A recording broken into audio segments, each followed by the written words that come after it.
때가 있고 꿰맬 때가 있으며 잠잠할 때가 있고 말할 때가 있습니다. 여기서 잠잠할 때 keep the silent 이것을 히브리 말로 똑같은 캣으로 시작이 돼가지고 신해에서 가샤라고 합니다.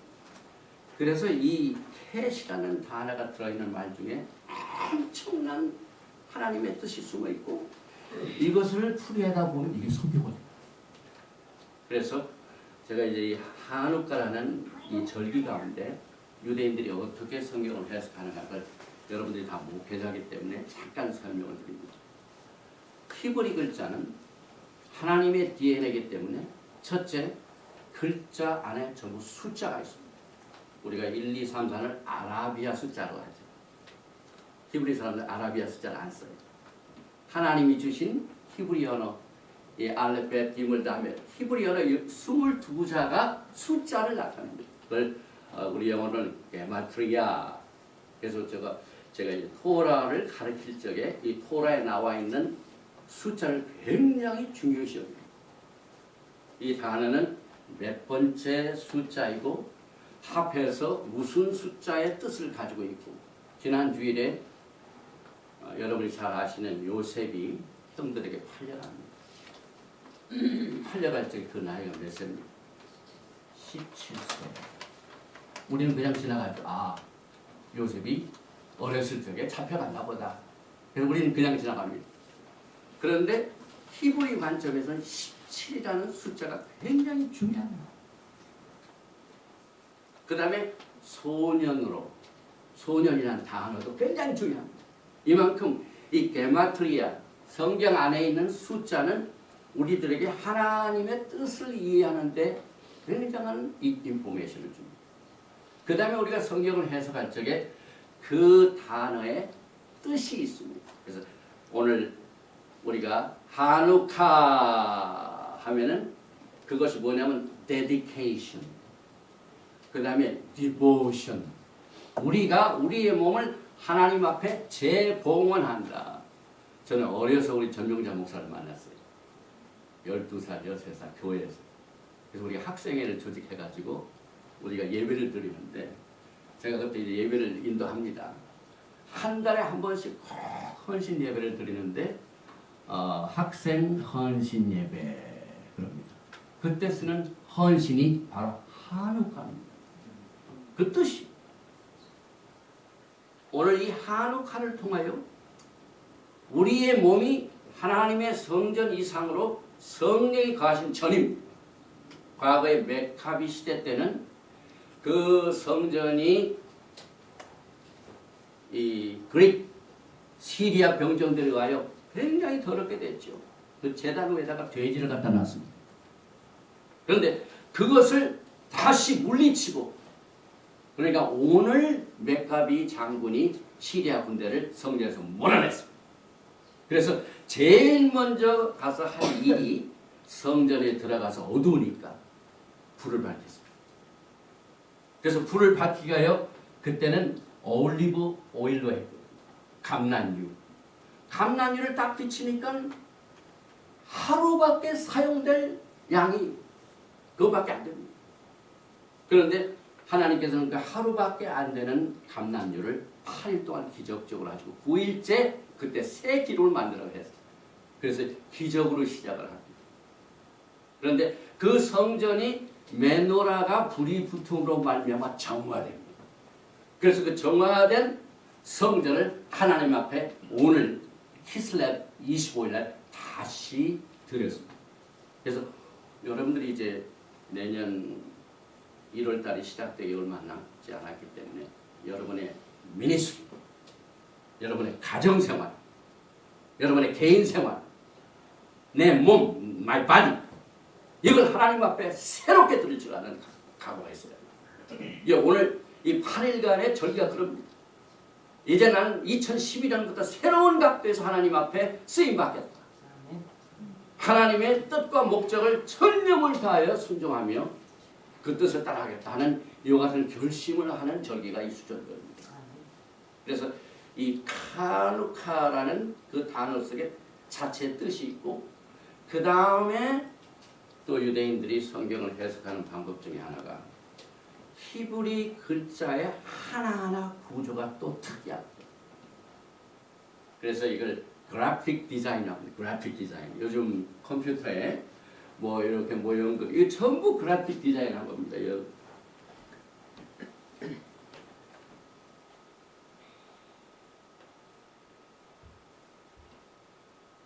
이게 다 그래픽 디자인이죠. 이게 그냥 한 게 아니에요. 그 프로그래머들이 그래픽 디자인을 해가지고 이렇게 모여 하나님이 주신 히브리 말도 그렇습니다. 전부 글자 하나하나가 그래픽 디자인으로 되어 있어요. 그래서 그것을 통해서 또 뜻을 캡니다. 그래서 이 그래픽 디자인 중에 하나가 이 캣이 이렇게 있는데 이제 조금 후에 사진이 나오지만요. 이렇게 사다리가 생겼어요. 이렇게. 그 일본 사람들이 섬기는 우상이죠. 우상이 그 들어간 문 모양 같아요. 근데 저는 개인적으로 믿기는 지금 일본 내에 옛날 그 BC 722년, BC 580년 그때 유대인들이 전 세계에 흩어져 가지고 전 세계로 다 퍼졌는데 그 중에 일부가 일본으로 들어가 가지고 자기네들 또 뭐 한다고 무슨 우상을 섬기는데 전부 모형을 보니까 성경에 나와 있는 것들이 많아요. 그 제사장 복도 그렇고 탈리도 하는 것도 그렇고요. 그 다음에 그 신전에 들어가는 문도 그렇고요. 그런데 딱 보니까 그 신전 들어가는 문 모양 같이 캣이란 단어가 그렇게 이 디자인이 되어 있습니다. 그런데 이 게마트리아를 우리가 공부할 적에 야, 캣 하면은 몇 번째 글자인가 하고 나중에 생각을 해보니까요. 그게 8번째이죠.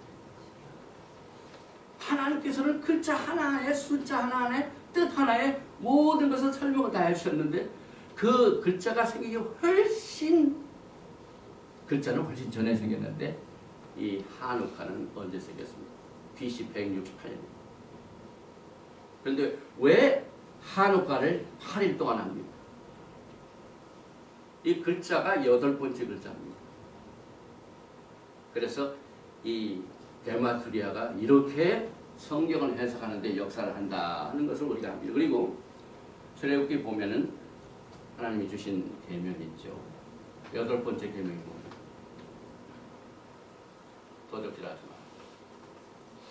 이 캣이라는 구조가 딱 이렇게 되어 있는데 글자가 딱 이렇게 생겼어요. 캣이.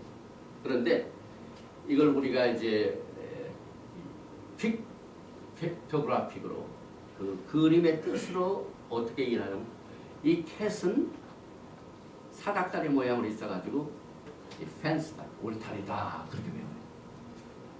그런데 8번째 계명이 도적질하지 말라 했는데 8번째 글자가 캣입니다. 8번째 글자의 뜻을 보니까 울타리입니다. 그러니까 울타리를 넘지 말라는 겁니다. 그러니까 참 하나님께서 주신 이 히브리 글자와 성경 말씀을 해석하는 데는 무한한 가능성이 있습니다. 그리고 그릭 시리안 군대들이 성전을 완전히 장악을 해가지고 거기다 돼지 대가리로 이 제단을 올려놓은 것으로부터 해방받고 자유를 얻는 그런 뜻을 가져다 줍니다. 그리고 여기 보니까 유대인들은 결혼을 할 적에 어디서 결혼이 완성이 되냐면요. 반드시 후파 밑에 들어가요. 신랑 신부들이 여기 있으면 결혼이 완성이 안 돼요. 이 주례자가 여기 딱 있어가지고 반드시 신랑 신부가 요 후파, 이걸 영어로 말하면 웨딩 캐노피 일로 들어와야 결혼이 컨슈메이트한다. 결혼이 완성된다. 그런데 이 캣이라는 단어가 딱 그 후파같이 생겼어요. 이렇게. 그런데 히브리 글자 중에 바브라는 글자도 여기 있고 또 히브리 글자 중에 자인한 글자가 옆에 있고 그렇게 해서 밥, 자인에다가 이렇게 지붕을 한 글자다. 그래서 이 캣은 남자하고 여자하고 연합을 하여 결혼이 완성된다. 후파 밑에 들어가야 결혼이 완성된다. 그럽니다. 그런데 우리가 토라를 공부합니다. 예수와께서 이제 재림하시게 되면 신부들과 반드시 밀실에 들어가서 그때야 결혼이 완성이. 그렇기 때문에 지금 우리 신부들은요 약혼만 했어. 신랑을 간절히 기다리죠. 그 다음에 결혼 계약서는 다 이루어졌습니다. 결혼 계약서가 어디 있냐고 물어보면요 히브리 관점에서 보면 토라입니다. 토라가 예수님과 우리 사이에 맺어놓은 결혼 계약서입니다. 그래서 유대인들이 결혼을 할 적에요 신랑 아버지가 신부 아버지한테 반드시 계약서를 보여줍니다. 우리가 당신의 딸을 데려오면은 첫째 먹을 것, 입을 것, 살 것, 생명, 보호 이걸 절대로 책임지겠습니다. 계약서. 이걸 히브리 말로 케투바라고 합니다. 그런데 토라가 케투바입니다. 이게 하나님의 말씀이 결혼 계약서입니다. 그래서 우리가 이 토라를 공부할 적에 글자 속에서 하나님께서 얼마나 신랑이 신부들에게 자세한 내용의 결혼 계약서를 이미 하나님의 말씀 속에 주었는데 예수님께서 비유 말씀을 통하여 밝히셨습니다. 우리가 복음서를 통하여 예수님이 말씀하신 모든 비유는 토라 속의 비밀에 속합니다. 그래서 그것을 알고자 원하고 열심을 가지고 그것을 찾기를 원하는 자에게는 보여주십니다. 어린아이와 같은 심령으로 알기를 원하는 자에게는 반드시 보여주십니다. 그래서 이 오늘 하누카가 시작되는 첫 번째 글자, 이 글자 속에서 후파라는 내용을 또 우리가 공부하게 됩니다. 그리고 역사적으로 볼 적에 오늘 있는 이 하누카에 세 가지 기적이 일어났습니다. 첫째는 맥가비 형제가 조직한 군대가요. 당시 알렉산더 대왕이 일찍 죽고 네 장군들이 그 지역을 장악을 해가지고 이스라엘 팔레스타인 지역을 장악했던 시리아의 안티오커스 에피파네스 군대의 조직하고는 훨씬 비교해볼 적에 그렇게 잘 정돈이 안 됐습니다. 그런데 기적적으로 민병대들이 조직한 그 군대들이 잘 훈련된 그릭 시리아 안티오커스 에피파네스 군대를 쳐부셨습니다. 기적 중에 기적입니다. 그래서 이날을 첫 번 기적을 체험한 사람들이 너무 기뻐가지고 게임을 합니다. 오늘 우리 목사님들이 이제 윷놀이를 하시는데 성경적이라기보다는 원래 이 카누카 때 소개된 게 윷놀이입니다. 어떻게 시작이 되냐면 막 토라를 공부하는데 모여서 이렇게 이제 우리가 토라를 공부한다고 하십시오. 그런데 갑자기 그릭 시리아 군대들이 와가지고 우리가 공부하는 토라 다 뺏어가고 토라 공부하는 사람을 전부 감옥에다 갇혔다. 그런 억압 속에서 살던 사람들이요. 이제 지혜를 얻어가지고 시리아 군대가 온다 하고 누가 망원산에 밖에 있다가 보면은요. 전부 성경 갖다 감춰놓고 뭘 하냐면요. 전부 이 드레이드, 페이 같은 거. 드레이드를 있어요. 드레이드. 페이 같은 것을 돌려가지고 게임을 합니다. 게임을. 그래서 내 사면이 이렇게 페이같이 돌아가다가 이렇게 넘어질 때마다 글자가 나타나요. 네 글자가 나타나요. 첫 번째 글자가 무슨 글자냐면은 눈입니다. 눈은 기적을 말합니다. 히브리 말로 네스가 기적입니다. 그 다음에 두 번째 글자가 뭐냐면은 신입니다. 신은 엘샤이다 하나님, 전능하신 하나님 이걸 말합니다. 그 다음에 세 번째 글자는 김멜이라는 뜻입니다. 우리가 대제사장 할 적에 하가돌 큰 제사장이다. 그래서 김멜로 시작이 됩니다. 그 다음에 네 번째 글자가 헤입니다. 헤이는 보인다는 뜻입니다. 그래서 그 네 가지 글자가 한 면마다 있는 그 팽이를 돌리면서 게임을 해가지고 그 사람 딱 들어오면 우리 게임하고 윷놀이 한다. 그러면 그 사람들이 뭐라고 생각하냐면 저 사람들은 이제 완전히 생의 소망도 잃어버려가지고 봤나? 노력만 하고 있구나. 그렇게 생각해요. 그런데 사실 그거 하면서 윷노래 같이 이렇게 해가지고 나오면서부터 그 첫 번 글자인 눈이 나타나면 아무것도 안 가져가고 두 번째 글자인 김멜이 나오면 거기는 모든 판에 있는 모든 그 뭡니까 동전이 뭘 전부 다 가져갑니다. 세 번째 해이가 나오면 해이는 반절 이렇게 나눠가지고 가져가고 맨 마지막 시는 내가 가지고 있는 걸 내놓고 이렇게 게임에 이 뭡니까 룰이 있습니다. 그래서 거기에서 모든 얻은 돈을요 참 뭐냐면 메카비 군대들의 군자금으로 써요. 이만큼 유대인들이 조직적으로 이 토라를 신앙을 지키면 사실 안티오코스 에피파네스가요 이 한우카 전에 토라 공부 못하겠죠. 안식일 지키지 못하겠죠. 절기 지키지 못하겠죠. 8일 만에 할례 지키지 못하겠죠. 하여튼 유대인들은 모든 신앙을 참 못하게 하고 전부 내식으로 따라 이랬습니다. 그래서 우리 유대인들이 생각할 적에 지금 하마스라든지 그 이란이라든지 뭐 하란만 했다면은 저 유대인들을 전부 지중에다가 다 없애버려야 되겠다. 그렇죠? 그런 사람들이 별로 무서워하지 않아요. 죽이고 말살하겠다는 사람들은 별로 두렵지 않아요. 그 어떤 사람을 두려워하느냐? 아, 너희들 그대로 해. 신앙을 지켜. 그 대신 그 신전에다가 제물을 바꾸라. 하나님 섬기되 돼지 대가리를 갖다 놓고 섬기라. 이렇게 합니다. 이건 정말 말살보다 무서운 작전입니다. 그래서 이제 이 한우카는요. 이제 얼마 안 있으면 이와 같은 인물이 나타납니다. 다니엘서 9장에 보면은요. 제사와 예물 드리는 그 많은 인물이 나타납니다. 적그리스도. 다니엘서 9장 27절. 그럼 그때 당시에 적그리스도가 나타날 정도에는 성전이 있다는 거예요. 그 다음에 매일 드리는 제사를 금한다는 것은 과거에 이 메카비 시대 때 있었던 똑같은 일들이 다시 반복됩니다. 그래서 우리가 한우카를 지키면서 종말론을 준비합니다. 과거에 있었던 일로 끝나지 않고 또 이런 예수님께서 마태복음 24장에 말씀하시지 않았습니까? 멸망에 가증한 것이 성전에서거든.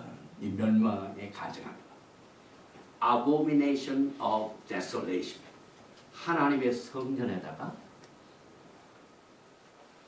그 거룩한 성전에다가 돼지 대가리 갖다 놓고 이게 멸망에 가증합니다. 그래서 예수님께서 또 이것이 일어나거든 예언적으로 말씀하셨어요. 오늘 요한복음 10장에 나오는 솔로몬 행각의 수전전에 예수님께서 다니셨다고 했어요. 그리고 난 뒤에 마태복음 24장에 나와 있는 내용을 예언을 하셨어요. 이건 다니엘서 9장과 연결입니다. 앞으로 적그리스도는요. 오늘 우리가 수전절을 지키면서 과거에 있었던 역사적인 사건이 되풀이하는 것을 우리가 막기 위하여 우리가 어떻게 할 것인가, 우리의 신앙을 어떻게 다짐할 것인가 하는 이와 같은 교훈을 우리에게 줍니다. 그래서 이 키슬렙 25에 있던 이 수전전은 기적으로 시작이 됐습니다.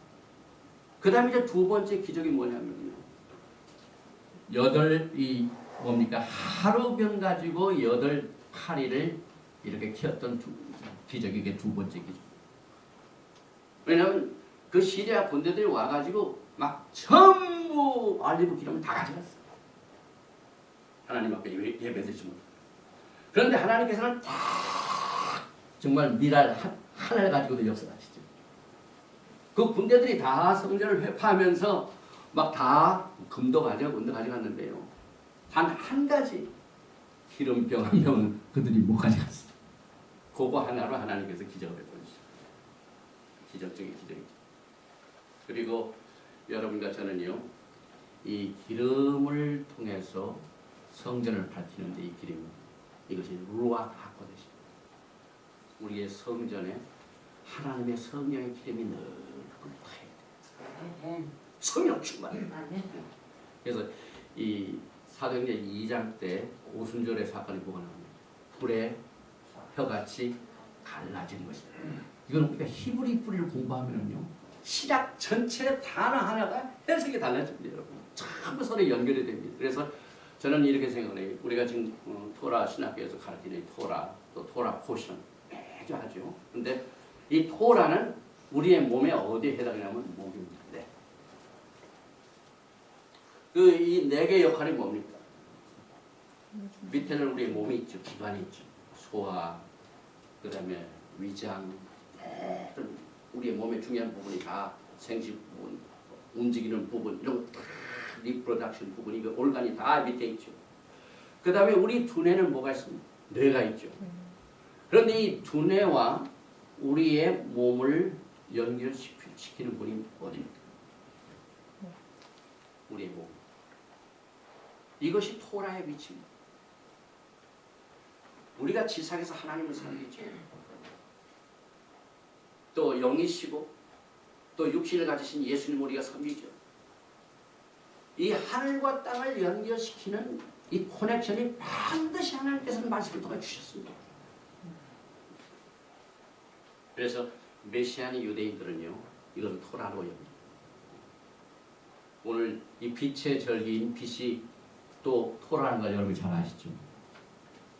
하나님께서는 이 빛을 통하여 예수님 자신이 나는 세상의 빛이요. 하나님의 말씀은 내 발의 등불이로다. 어두울 적에, 걸어갈 적에, 깜깜할 적에, 지금 굉장히 깜깜한 시대에 우리가 살고 있습니다. 깜깜한 이 암흑 가운데 필요한 게 하나님의 성령의 기름을 통하여 빛이. 이사야서 빛을 발하라는 말이 똑같은 맥입니다. 그리고